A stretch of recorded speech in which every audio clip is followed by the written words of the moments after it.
Adam, the Whitehair Master, Episode 11. Golden Ghost Boy. That day, Adam and I came to a house. You might make the right guess. This case was also from me. I had received and dragged Adam out. But this was different from the last time I had asked him before I received the case. Adam had spoken to me with his tired voice. Was this time my relatives or cousin problems? I replied that was my mother's coworker's daughter. How a complicated relationship we were. We could call her Amelia. Amelia was a single mom. She lived with her little son. I gotta stop here. We should not talk much about the other's family stuff.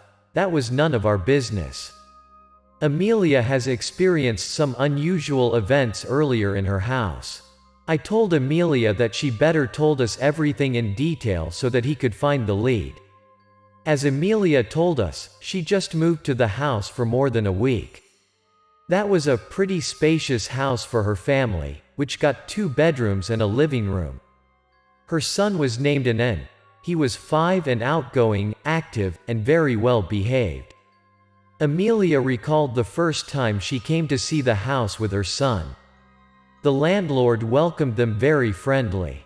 The rental fee was very much reasonable for her at that time and much cheaper than lots of similar houses out there. The landlord said that the house was really fit her and her son. Come to think of the rental discount, that was weird. The landlord had a very good deal for renters who had kids. That house wasn't for someone who had no kids. So Amelia simply ended up with a conclusion that just because the landlord was a child lover.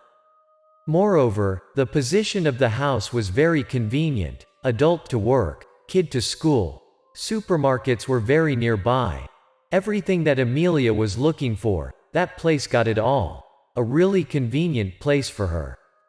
The landlord called her to come and opened the playroom for her to see. The house had a kid playground. There were swings, slides, toy models such as Care, Building. Those things were so interested in Logan, her little son. The boy was over cloud 9. Jumped right into the room to play with. She reminded her son to be careful.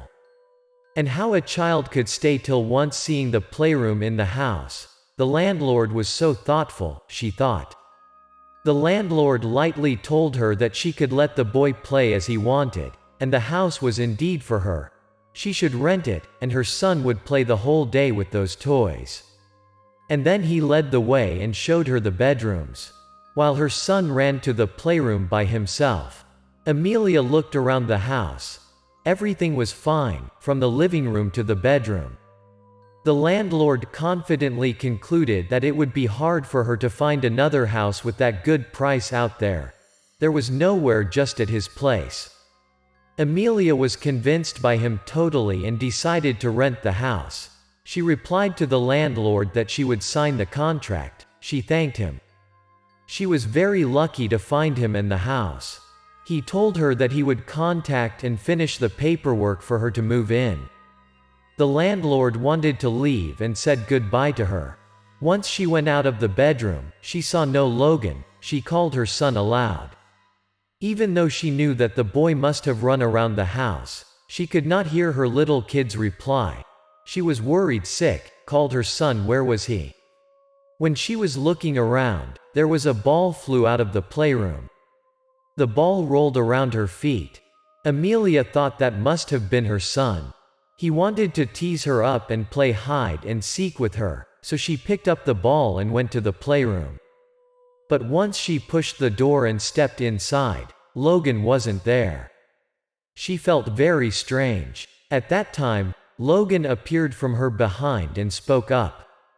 She asked where Logan was earlier to reply to her, and Logan answered he didn't hear her because he was in the bathroom. Then the two of them left the house. After signing the rental contract and paid the bill, Amelia moved to the house. And since then, there was a bunch of unusual events that happened to her and her son. Some of Logan's toys sometimes went missing. Logan went to ask her that if she could find his Lego set for him. He just put it next to him, and then they went missing. She thought that he just tossed them around and forgot. But the boy was very determined that he had found everywhere in the house and didn't see it anymore. He thought that some friends at his age in the house had taken it away. Amelia always thought that her son must have tossed his toys in a mess and tried to talk to her. She told her son to stop trash talk and reminded him to make them in order the next time he played with his toys. One night, Amelia started to feel that there was another kid in the house. That night, she woke up and went to the bathroom. At the bedroom doorstep, she saw a shadow in the bathroom. Through the fuzzy glass door of the bathroom, she could see that was a child standing in there. But with the height, she assured that was not her son.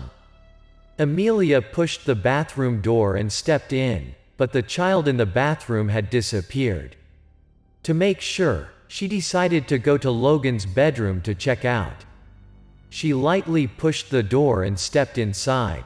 Her son was sleeping like a baby in his bed, so the baby in the bathroom must not be him. So did she mistake? From that night, she started to doubt.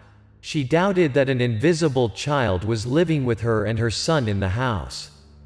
A few days after, Amelia could confirm that her guess was correct. That day she came home after work.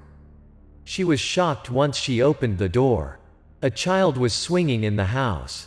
But after she wide opened the door and stepped into the house, the child wasn't there anymore. The toys on the ground were likely to be tossed to one side. The playroom's door was likely to be pushed violently by someone. Amelia wanted to see what happened, so she came to the playroom. Seeing the cabinet's door in the playroom was opening, there was a gray child palm hanging there. He was trying to hide inside the cabinet. Amelia was a brave woman. She wide opened the cabinet. But afterward, she didn't find anyone in the cabinet. There was nothing unusual inside as well. Logan probably had seen the hidden child. He ran towards his mother and cried aloud with a frightened face. He told her he was very scared. She soothed her little boy that she was there already, so he didn't need to worry about anything. But she was too scared to breathe, thinking of an invisible boy or a ghost living with them in days. It sent shivers down her spine. She finished and told Adam and me that she thought that there was a little boy who had lived and eventually died in the house, so his spirit had stuck in the house. Adam didn't answer yet, but asked another question to Amelia. After moving to the house, she or her son had ever caught any kind of flu or sickness so that their spirits had been down that much? Amelia's face was brighter with surprises as if she remembered a vital point. She confirmed that was her concern as well. She was fine, but her son, Logan, was in a very bad situation. He usually got headaches, lazy from the day they moved in. She was fine, but she felt that she has been in a very bad mood, and she didn't want to do anything. Adam asked Amelia to follow his instruction that night. He asked if she had flour in the house. That night, she had to pour flour on the floor, and wore socks to her kid before he went to bed, tried to not step in the flour as much as possible. Then in the morning, Adam and I would come back and clear everything up. Once Adam and I left Amelia's house, I didn't understand what it meant, so I worriedly asked Adam, was there a ghost living in Amelia's house? But Adam didn't answer me a word, which made me anxious and curious. He just replied that the truth could be exposed the next morning. He would see me in the morning there, and then he left. I came late the next morning. I had set the alarm, but my alarm was likely to be broken. So after waking up, I hurriedly took a cab and went to Amelia's house. It turned out Adam had arrived there very early. I had seen Adam, Amelia, and her son were all standing at the doorstep. Just a first glance, I could assure that there must have been something wrong happened in the house. I ran towards them and asked what happened. Once I looked into the house, I was amazed. On the floor, which had been covered by white flour, there were many baby footprints. As if a baby ran around the house the night earlier. Logan, Amelia's son was wearing socks the whole time, so that must not be his footprint.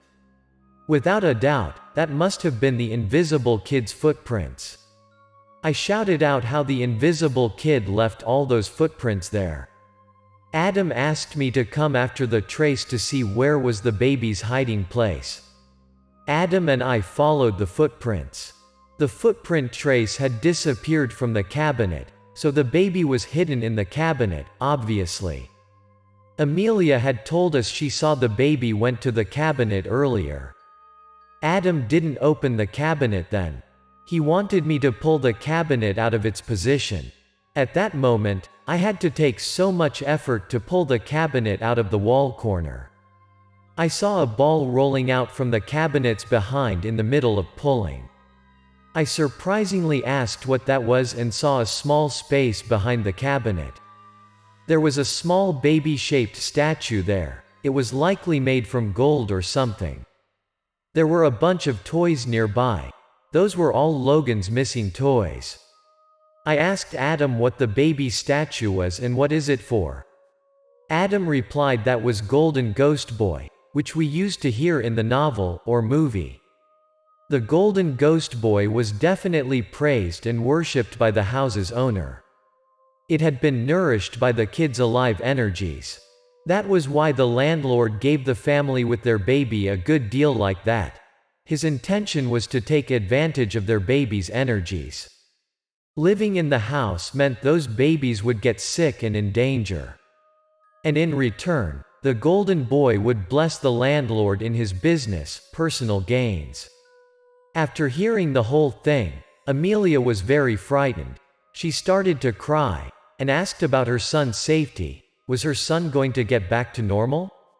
Adam calmed her down. He assured that he could settle things down. Adam used a black band to cover the Golden Boy's eyes and mouth to resolve the case. He told Amelia let it was like that. Within a month, the Golden Boy would starve to death. Then I had to push the cabinet back to its position. Adam added that after the Golden Boy was gone, the landlord's business would be failed and he for sure would come to her and want his house back. Amelia should ask for the breaking contract's compensation from him. It would help Amelia and her son to have some fee to find another house and settle their life later on. On the way home, I asked Adam what would happen to the landlord afterward. Adam replied that as a result of that, the landlord's business would collapse and fail one by one. As Adam's prediction, a month after, the landlord came to Amelia's place and asked her to leave because he was about to sell the house out. Finally, she got compensation.